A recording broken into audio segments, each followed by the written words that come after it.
అత్యాస పూటకూళ్ళమ్మ. చిచ్చు తన అరుగు మీద కూర్చొని లోపల పనిచేస్తున్న తన కొడుకు చిన్ను మీద కేకలు వేస్తుంది. ఒరే చిన్నగా, ఆ పప్పులో ఇంకో బిందె నీళ్లు కలిపావా లేదా? పప్పు చిక్కగా ఉంటే వచ్చిన వాళ్ళు ఆత్రంగా తినేస్తారు. అప్పుడు మనకి లాభం ఎలా వస్తుందిరా ఈ వెధవా? అన్నం ఉడికేటప్పుడు అందులో గుప్పెడు తెల్లరాళ్ళు కలిపావా? అమ్మో, ఇప్పటికే అది పప్పులో లేదు, పసుపు నీళ్ళలో ఉంది. ఆ రాళ్ళ వల్ల నిన్నొచ్చిన లూసి ఆంటీకి పన్ను ఊడింది. ఇది పప్పా లేక కడుగు నీళ్ళో అని అడిగింది. ఇంకా నీళ్లు కలిపితే అందరూ గొడవ చేస్తారమ్మా. ఆ రాళ్ళు కడిగి కడిగి నా రెక్కలు నొప్పులు పుడుతున్నాయి. నార్మల్రా, నీకు బిజినెస్ సీక్రెట్ తెలియవు. ఆ రాళ్ళుంటేనే కదా జనం అన్నం తక్కువ తినేది. అన్నం తక్కువ తింటే మనకు బియ్యం మిగులుతాయి. ఆ మిగిలిన బియ్యాన్ని మళ్ళీ రేపు వాడొచ్చు.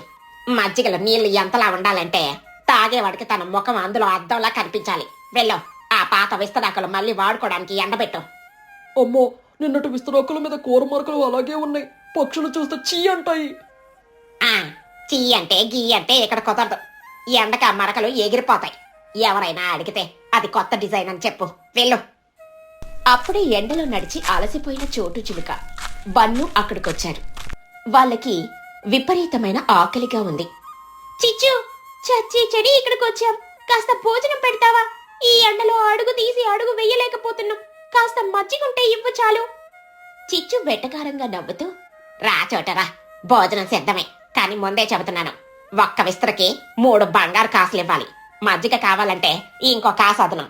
ఇక్కడ అప్పులు డిస్కౌంట్లు నడవవు. డబ్బులున్నాయో లేదో చూసుకో. అమ్మా, 3 కాసులా? నిన్నటి వరకు 1 కాసే కదా చిచ్చు అంటే, ఈ మజ్జిగలో ఏముందని కాసు అడుగుతున్నారు? నిన్న వేరే, ఈ రోజు వేరేరా బన్నుగా. ఎండ ఎక్కువైతే కట్టలు దొరకవు. వంట గ్యాస్ రేటు పెరిగింది. మా వంట వాడు చాలా కష్టపడుతున్నాడు. తినే వాళ్ళు ఉంటేనే ఇక్కడ కూర్చోండి, లేదంటే దారి చూసుకోండి. పక్క ఊరికి వెళ్ళినా అక్కడ మంచు కురుస్తుంది కానీ అన్నం దొరకదు. చోటు తప్పక డబ్బులిచ్చి లోపలికెళ్ళింది. కాని అన్నంలో రాళ్ళని చూసి పల్చటి మజ్జిగ తాగి నిట్టూరుస్తూ బయటకొచ్చింది. సరిగ్గా అప్పుడే తుని పిచ్చుక, బుజ్జి పిచ్చుక ఒక పాత రాగి పాత్రను పట్టుకుని అక్కడికొచ్చారు. తుని ముఖంలో ఏదో వింత మెరుపుంది. ఆమె దర్జాగా నడుచుకుంటూ వస్తుంది. అమ్మగారు నమస్కారం. చాలా దూరం నుండి వస్తున్నాం. కాస్త రాజభోజనం దొరుకుతుందా? మాకు కడుపు నిండాలి, మనసు నిండాలి. చిచ్చు తుని పాత బట్టలను చూసి ఈసడించుకుంటూ, రాజభోజనమా? నీ మొఖానికి గంజి నీళ్ళే ఎక్కువ. పా, అవతలకెళ్ళి అడుక్కో. మా హోటల్కి రావాలంటే కనీసం 1000 కాసులుండాలి. ఇక్కడ విఐపి ట్రీట్మెంట్ మాత్రమే ఉంటుంది. తుని నవ్వుతూ తన సంచిలో ఉన్న కొన్ని బంగారు నాణేలను కంగు కంగుమని శబ్దం చేస్తూ, అమ్మగారు, నన్ను చూసి మోసపోకండి. నా దగ్గర కావలసినంత ధనముంది. కాని నేను సాధారణమైన భోజనం తినను. నాకు అరిటాకులో నెయ్యి, ఆవకాయ, పప్పు, పాయసం, గారెలు, బూరెలు ఇలా విందు భోజనం ఉండాలి. అందుకు 5 బంగారు కాసులిస్తాను. చిచ్చు కాసుల శబ్దం వినగానే చిచ్చు కళ్ళు చిగేలుమన్నాయి. వెంటనే వాయిస్ మార్చేసింది. అయ్యో తుని గారు, రండి రండి. మీరెవరో పెద్ద జమీందారు గారిలా ఉన్నారే. మీ కళ్ళల్లోనే ఆ ఐశ్వర్యం కనిపిస్తోంది. చిన్న, త్వరగా రారా. తుని గారికి విందు భోజనం సిద్ధం చెయ్యి. అన్నంలో రాళ్లు తీసేయి, పప్పులో నీళ్లు తగ్గించో, పాయసంలో జీడిపప్పు గట్టిగా వెయ్యి. రండి తుని గారు, ఆ సీట్లో కూర్చోండి. తుని భోజనం చేయడానికని కూర్చుంది.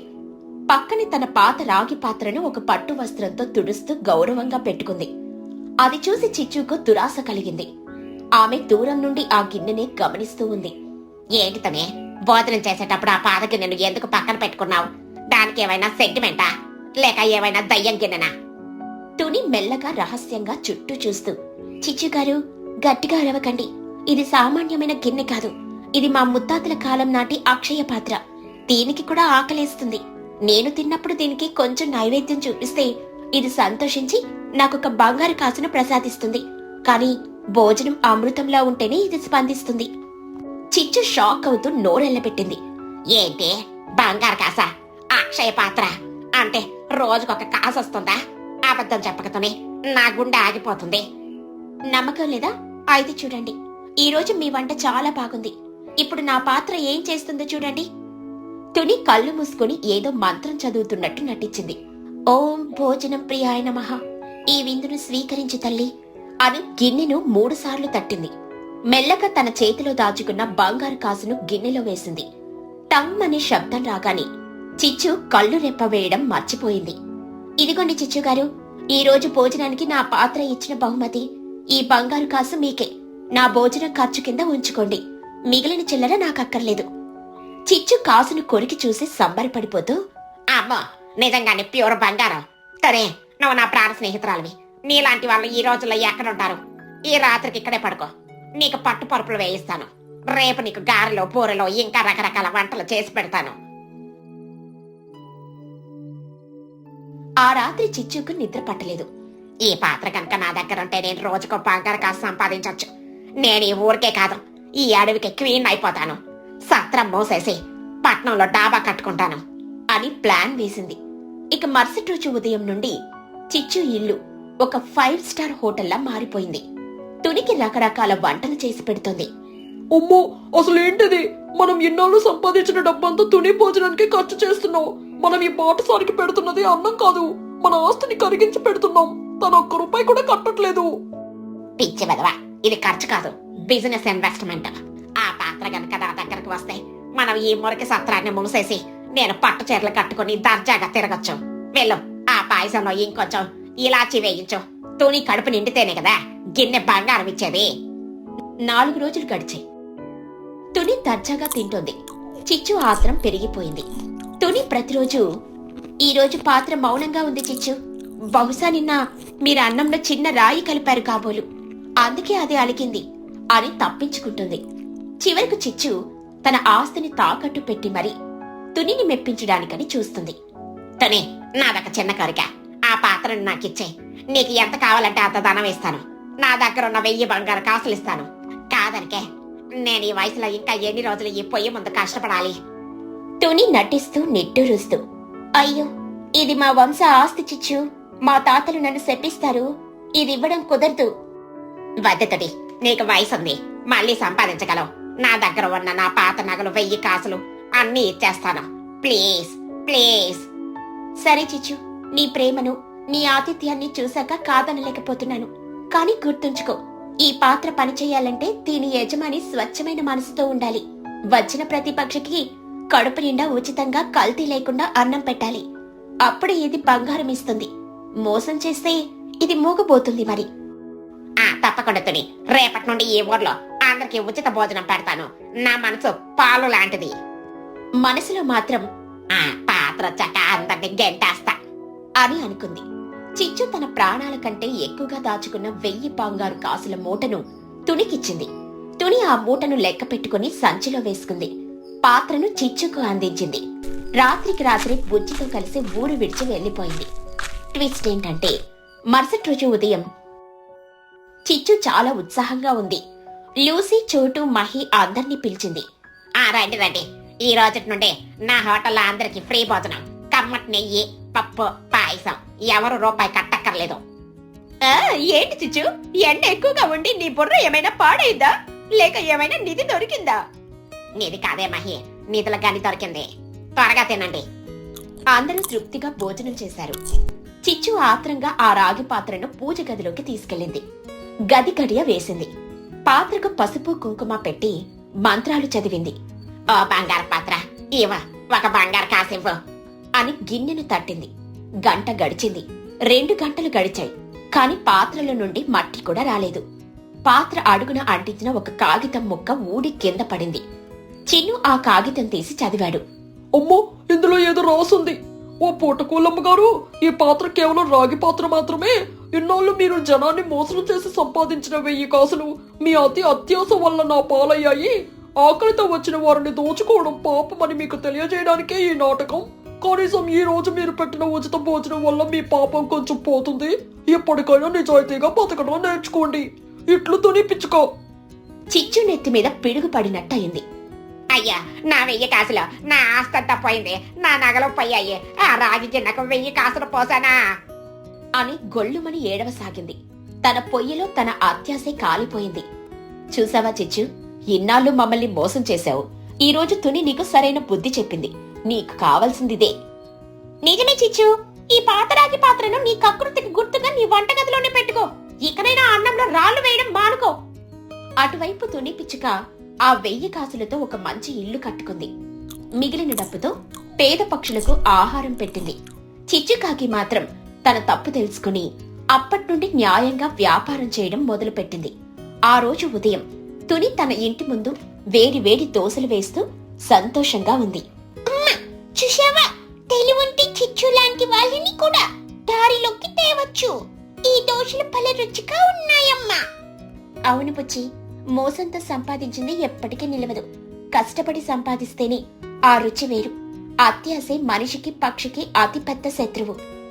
ఈ కథలోని నీతి ఏంటంటే, దురాశ దుఃఖానికి చేటు. ఒకరిని మోసం చేసి సంపాదించాలనుకుంటే మనం కూడా అంతకంటే పెద్ద మోసానికి గురవుతాం. చలిలో 20 రూపాయల భోజనం. డిసెంబర్ చలి మామూలుగా లేదు. అది మృత్యువుల గ్రామాన్ని కమ్మేసింది. దట్టమైన పొగమంచు వల్ల సూర్యుడు కనిపించి 1 రోజులు దాటింది. ఈ భయంకరమైన వాతావరణం వల్ల పక్షులన్నీ ఇళ్లకే పరిమితమయ్యాయి. కూలి పనులు లేవు, వ్యాపారాలు లేవు. దాచుకున్న గింజలు అయిపోయాయి. చేతిలో చిల్లి కవ్వలేదు. పక్షుల కళ్ళల్లో ఆకలి, భయం, నిరాశ తప్ప ఇంకేమీ కనిపించడం లేదు. ఇలాంటి గడ్డుకాలంలో అందరూ పిసినారి అని పిలిచే చిచ్చుకాకి తీసుకున్న ఒక నిర్ణయం ఆ గ్రామం రాతనే మార్చేసింది. ఉదయం 11 గంటలు అయినా ఊరంతా చీకటిగా నిశ్శబ్దంగా ఉంది. ఆ నిశ్శబ్దాన్ని అప్పుడప్పుడు వినిపించే చిన్నపిల్లల ఏడుపులు మాత్రమే భంగం చేస్తున్నాయి. ఊరి మధ్యలో ఉన్న చెట్టు కింద తుని పిచ్చుక, చోటు చిలుక, లూసీ పావురం, మహీగ్రద్ద మరియు వారి పిల్లలు ఒకరినొకరు హత్తుకుని వణుకుతూ కూర్చున్నారు. తుని పిచ్చుక కన్నీళ్లతో వణుకుతున్న గొంతుతో, చోటు, నా ఇంట్లో ఇక ఒక్క బియ్యం గింజ కూడా లేదు. ఉదయం నా బుజ్జి ఆకలిని అడిగితే వేడి నీళ్ళిచ్చి కడుపు నింపుకోమన్నాను. ఆ పసిదాని కళ్ళల్లో ఆకలి చూస్తుంటే నా గుండె పగిలిపోతుంది. ఒక తల్లిగా నేను ఓడిపోయాను చోటు, పూర్తిగా ఓడిపోయాను. చోటు చిలుక నిట్టూరుస్తూ శూన్యంలోకి చూస్తూ, నీ బాధ నాకు అర్థమవుతుంది తుని. నా పరిస్థితి కూడా అంతే. కూరగాయల మార్కెట్కి వెళ్లి 20 రోజులైంది. చేతిలో 10 రూపాయలు కూడా లేవు. నిన్న పన్నుగాడు ఆకలి తట్టుకోలేక పాత పేపర్ ముక్కను నములుతుంటే అది చూసి నేను బాత్రూంలోకి వెళ్లి గంటసేపు ఏడ్చాను. మనం బతుకుతున్నామా లేక చస్తున్నామా? లూసీ పావురం లెక్కలు ముడుచుకుని దీనంగా, నాకు తెలిసి ఈ చలికాలం మనందరికీ చివరి కాలం అయ్యేలా ఉంది. మంచు కురవడం ఆగట్లేదు, పనులు దొరకట్లేదు. నిన్నొక ఆసామి ఇంటికి వెళ్లి పనివ్వమని అడుక్కున్నాను. మాకే తినడానికి లేదు, నీకేం పెడతాం పో అని తరిమేశాడు. ఆకలి కంటే అవమానం ఇంకా ఎక్కువగా బాధిస్తోంది. వయసు మళ్ళిన దాన్ని, నా గురించి నాకు బాధ లేదు. కానీ ఈ చిన్న పిల్లలు బన్ను, పుజ్జి, చిన్ను వీళ్ళు ఆకలితో అలమటిస్తుంటే చూడలేకపోతున్నాను. దేవుడా, మాకేదో ఒక దారి చూపించు. అప్పుడే బన్ను చిలుక అక్కడికి పాకుతూ వచ్చాడు. ఎప్పుడూ ఉత్సాహంగా జోకులేస్తూ ఉండే బన్ను ఇప్పుడు అస్థిపంజరంలా తయారయ్యాడు. కళ్ళు లోపలికి వెళ్లిపోయాయి. బన్ను చిలుక చాలా నీరసంగా, అమ్మా, నా కడుపులో మంటగా ఉందమ్మా. ఎలుకలు కరుస్తున్నట్లుంది. కనీసం ఎవరైనా పడేసిన అరటి తొక్కున్నా చాలమ్మా, తినేస్తాను. ప్లీజ్ అమ్మా, ఏదో ఒకటి పెట్టు. బన్ను మాటలు విని చోటు చిలుక గుండె పగిలింది. ఆమె ఏడవడం మొదలుపెట్టింది. అక్కడున్న వాళ్ళందరి కళ్ళల్లో నీళ్లు తిరిగాయి. ఆకలి అది ఎంత భయంకరమైనదో ఆ రోజు ఆ చెట్టు కింద ఉన్న నిశ్శబ్దం చెబుతోంది. కొంచెం దూరంలో తన ఇంటి కిటికీలో నుండి ఇదంతా చూస్తోంది చిచ్చుకాకి. ఎప్పుడూ తన అందం, తన డబ్బు గురించి గొప్పలు చెప్పుకునే చిచ్చు ఈరోజు ఆ దృశ్యాన్ని చూసి చలించిపోయింది. బన్ను ఏడుపు ఆమె చెవుల్లో మారుమ్రోగుతోంది. చిచ్చుకాకి తనలో తాను కన్నీళ్లు తుడుచుకుంటూ, అయ్యో ఎంత ఘోరం. బన్నుగాడు ఎప్పుడు నా దగ్గరకొచ్చి ఆంటీ లడ్డు ఉందా అని అడిగేవాడు. అప్పుడు నేను లేదు పోరా అని కసిరేదాన్ని. ఇప్పుడు వాడు అరటి తొక్క కోసం ఏడుస్తున్నాడు. తుని కళ్ళల్లో ఆ ఆవేదన నేను చూడలేకపోతున్నాను. నా స్నేహితులు ఆకలితో చేస్తుంటే నేనింట్లో దాచుకున్న బియ్యం తింటూ బ్రతకల్నా? అది బ్రతకవుతుందా? చిచ్చుకాకి తన మనసులో ఒకవైపు పిసినారితనం, మరోవైపు మానవత్వం మధ్య యుద్ధం జరుగుతోంది. చివరకు మానవత్వమే గెలిచింది. వద్దు, నేనిలా ఉండకూడదు. నా వాళ్ళు ఆకలితో పస్తులుండకూడదు. నా దగ్గర డబ్బుంది. అదెందుకు? కష్టకాలంలో పనికిరాని డబ్బు శవం మీద వేసే పూలతో సమానం. నేనేదో ఒకటి చెయ్యాలి. చిచ్చుకాకి గబగబా తన బెడ్రూంలోకి వెళ్ళింది. అల్మారా లోపల బట్టల మధ్య దాచిన ఒక పాత మట్టి కుండను బయటికి తీసింది. అది చాలా బరువుగా ఉంది. అది చిచ్చుకాకి ఎన్నో ఏళ్లుగా రూపాయి కూడబెట్టిన సొమ్ము. చిచ్చుకాకి ఆ కుండను చూస్తూ, దీనికోసం నేను ఎన్ని కోరికలు చెప్పుకున్నాను. మంచి చీర కొనలేదు, సినిమాకి వెళ్ళలేదు, హోటల్కి వెళ్ళలేదు, ఎందుకంటే వచ్చే సంక్రాంతికి ఒక పెద్ద బంగారు గొలుసు కొనుక్కొని మెడలో వేసుకుని ఊరంతా తిరగాలని నా కల. నన్నందరూ గౌరవించాలని నా ఆశ. ఆమె కళ్ళ ముందు బంగారు గొలుసు మెరుస్తున్నట్లు అనిపించింది. కాని వెంటనే ఆకలితో ఏడుస్తున్న బన్ను ముఖం గుర్తొచ్చింది. చిచ్చుకాకి కళ్ళు మూసుకుంది. ఒక్క క్షణం, అంతే. ఛీ, ప్రాణాల కంటే బంగారం ఎక్కువ కాదు. ఈ గొలుసు నా మెడలో ఉంటే నేను ఒక్కదాన్ని సంతోషపడతాను. కానీ ఈ డబ్బుతో అన్నం పెడితే 100 మంది సంతోషపడతారు. చిచ్చుకాకి ఆ మట్టి కుండను నేలకేసి కొట్టింది. దబ్బని శబ్దం వచ్చింది. నాణేలు, నోట్లు నేల మీద చెల్లాచెదురుగా పడ్డాయి. చిన్నుకాకి శబ్దం విని పరుగెత్తుకుంటూ వచ్చాడు. అమ్మో, ఏమైంది? అరే, ఇవన్నీ నీ డబ్బులు కదా, ఎందుకు పగలగొట్టావు? మనం వచ్చే నెల గొలుసు కొనాలి కదా. చిచ్చుకాకి కన్నీళ్లతో నవ్వుతూ డబ్బులు ఏరుతూ, లేదురా చిన్నగా, గొలుసు క్యాన్సిల్. ఈ డబ్బులు ఇప్పుడు గొలుసు కోసం కాదు, ప్రాణాల కోసం ఖర్చు పెడుతున్నాం. అర్థం కాలేదమ్మా. బయట మన వాళ్ళు ఆకలితో ఉన్నారు. ఈ డబ్బులతో నేను సరుకులు కొంటాను. రేపటి నుండి మన ఇంటి ముందు చిచ్చు జనతా భోజనం పెడతాను. కేవలం 20 రూపాయలకే కడుపు నిండా భోజనం. లాభం వద్దు, నష్టం వచ్చినా పర్లేదు. నా స్నేహితుల కడుపు నిండాలి. చిన్నుకాకి అమ్మ మాటలకు షాక్ అయ్యి ఆనందంతో కౌగిలించుకుని, అమ్మా, నువ్వు నిజంగా గ్రేట్ అమ్మా. నిన్న అందరూ పిసినారి అంటారు, కానీ నీది ఎంత పెద్ద మనసు ఎవరికీ తెలియదు. ఆ బంగారు గొలుసు కంటే నీ మనసే అసలైన బంగారం. మరుసటి రోజు ఉదయం మంచు ఇంకా కురుస్తూనే ఉంది. కాని ఈ రోజు చిచ్చుకాకి ఇంటి ముందు ఒక కొత్త దృశ్యం కనిపించింది. చిచ్చుకాకి, చిన్ను కలిసి పెద్ద పొయ్యి వెలిగించారు. ఆ పొగ ఆకాశంలోకి వెళ్తుంటే అది ఆశల మేఘంలా అనిపించింది. చిన్న, బియ్యం కడిగావా? పప్పు ఉడికిందా? టొమాటో కోసావా?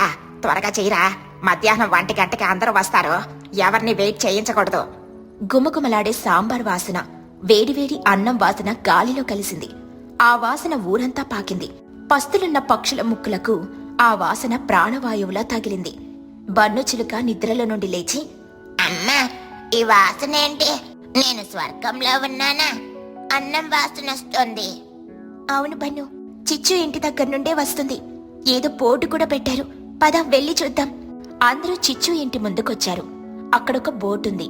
చిచ్చుకాకి వారి జనతా భోజనం. ధర 20 రూపాయలు మాత్రమే. కడుపు నిండా తినండి అని రాసుంది. అది చూసి తుని, చోటు, లూసి ఆశ్చర్యపోయారు.